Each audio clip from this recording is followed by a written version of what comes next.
Here are the nominees for performance by an actor in a supporting role. Chris Cooper in Adaptation. Ed Harris in The Hours. Paul Newman in Road to Perdition. John C. Reilly in Chicago. Christopher Walken in Catch Me If You Can. And the Oscar goes to Chris Cooper in Adaptation.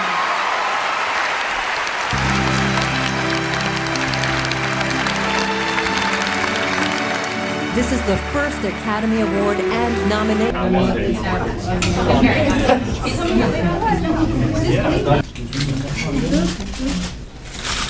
Anybody have any questions, go ahead and fire away. Chris, is it fun to have Meryl sort of on your turf, sort of, in terms of home? Yeah, it is fun. After I initially got over the complete intimidation, the first time I met her, worked with her about 10 years ago.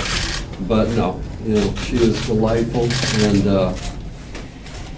she's a great woman. She's very humble. She's a great host. Everybody, more often than not, when we were doing the August Osage County shooting the film, we always kind of, more often than not, ended up at her place for potluck dinners, and it was really a great way to make get a family feel. Everybody hung out together, which is kind of unusual. Chris, what do you think? What do you think people are going to learn about Meryl Streep tonight? What do you think they're going to come on? You better not ask her stupid questions. She knows how to handle that. But Andre will be great, I'm sure. I think he spent a lot of time doing this research, so I'm sure he'll have a lot of interesting questions to ask her. I think it's going to be a great night. We'll see. I think the first time you worked with her, you called her a monster of talent. Can you talk a little bit about her as, Yeah, well, I don't want to get too technical, but, she brings a variety. If we're doing a scene like this dinner table scene, which is an 18-page scene, and we got it down to 20 minutes running time. But, and she has most of the lines. So, but she comes, and then we broke that scene down to about 6 pages a day, and we shot it, finished it in three and a half days. But she brings terrific variety, and that's a gold mine to the director when he gets to the editing. He has just that many choices, She'll do the drug-addled character. She'll do the very angry, spiteful. She'll just mix it up, and she keeps all the other actors on their toes, because you have to come back to her differently, because she's giving you something different. Can I ask you, do you have any advice for young actors trying to make it out there? Yeah. I would.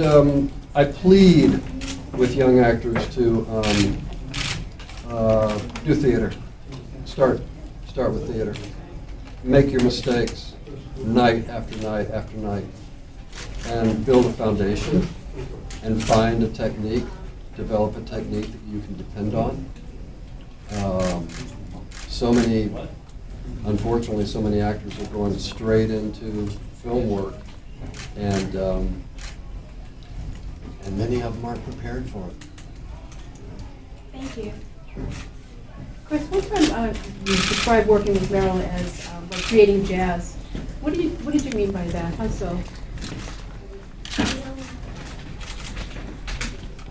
Well, another analogy that folks always use is, if you want to improve your tennis game, you got to play with somebody better than you. And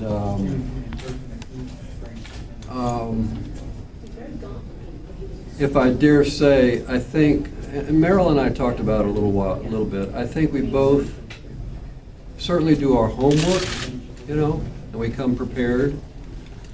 just like I said, to not set a character, but be open, come to set with a variety of ideas, a variety of ways of playing this character, you know, and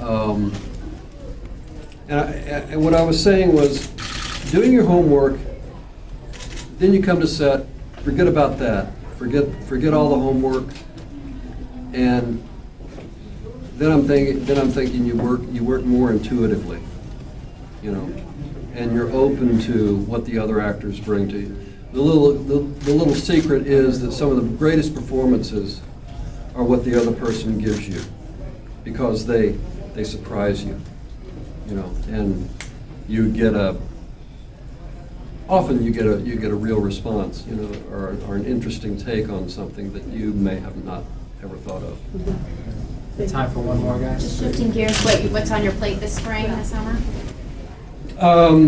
Well, what's coming out really soon is it's a short introduction. It's Spider-Man 2, the character of Norman Osborn, and I'm told that that's going to lead to a much bigger role in Spider-Man 3.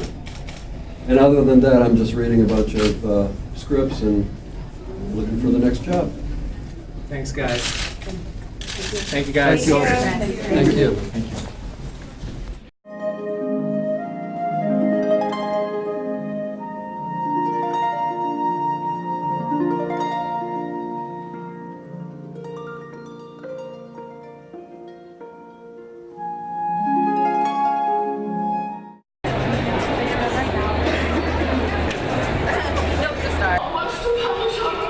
5 remarkable and talented women are nominated for Best Actress, Motion Picture Drama, and the Golden Globe goes to Meryl Streep.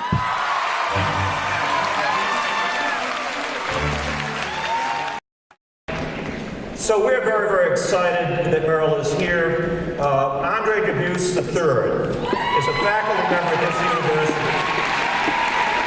As all of you know, Andre is a best-selling New York Times author. Many of you may recall House of Sand and Fog, which was made into a movie. That's Andre Dubus. The Garden of the Last Days is in the process of becoming soon to be a movie that will be out. Any of you from the Merrimack Valley? You have to read County. You have to read County. It's about Andre growing up in Haverhill. It was reached number 4 on the New York Times bestseller list, but it's a fabulous memoir that I would recommend to all of you. So it is my pleasure and honor to introduce 2 outstanding people. One, Andre Dubus III from our English department faculty, and yes, Meryl Streep.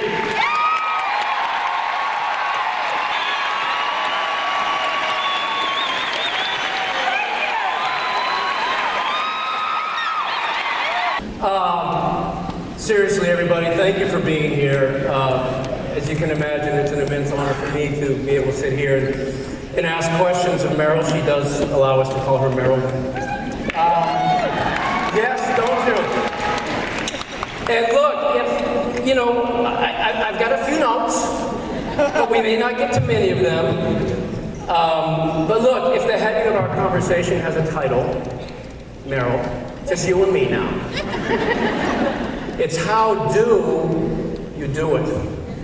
And I'm really particularly interested in trying to get an artist of this woman's caliber to really get inside her artistic process, and I'm going to be very aggressive about it. In a polite Irish way, you know. I can't believe I'm doing an accent in front of Meryl Streep. I'm going to quote you. In your wonderful 2010 commencement speech at Barnard. Yeah. Hey, yo, UMassLowell.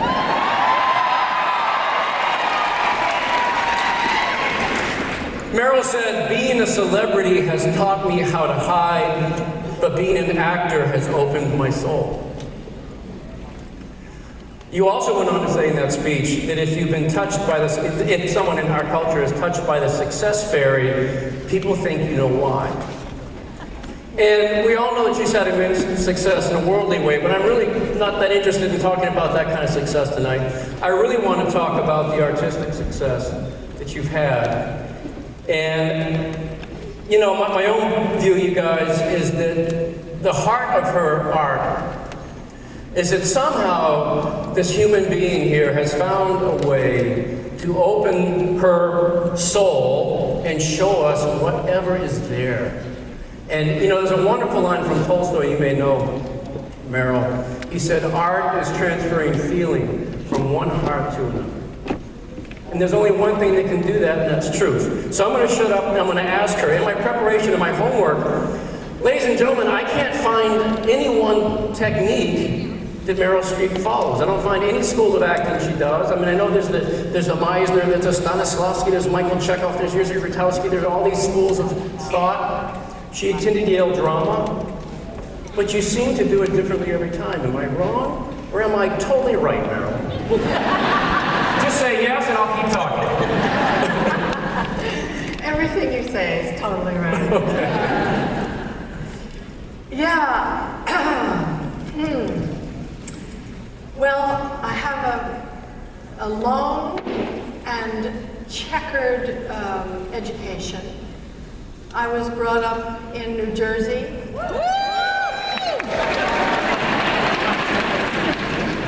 So don't mess with me. We'll make the hazel come out of here. And I went to public high school, and then I went to a very, very good women's college, which changed halfway through to be a co-educational institution, Vassar College. And then I went to a Yale drama school. And in that time, I learned a lot about a lot of different things. And I think that education and my life experience is more what made me an actor than my acting classes, necessarily. You know, I read, Marilyn, and you've talked about this widely, but your first real role was trying to transform yourself into the popular girl in high school. Yeah, that's acting. Yeah. And you studied women's magazines and hair, and you ironed your hair, and you did all these things, and you diminished your power and had a squeaky little laugh for boys. The girls didn't like you. They could see that you were doing what you were doing. The boys loved it. You got to Vassar, and you were free to be totally who you were. That's very true. I mean, at least it feels true at this point in my life. I think acting is a very mysterious craft. The people that I admire that really do it the best, I have no idea how they've achieved what they do. One of them is here, Chris Cooper. Yes! Yeah, Chris Cooper, right there, ladies and gentlemen.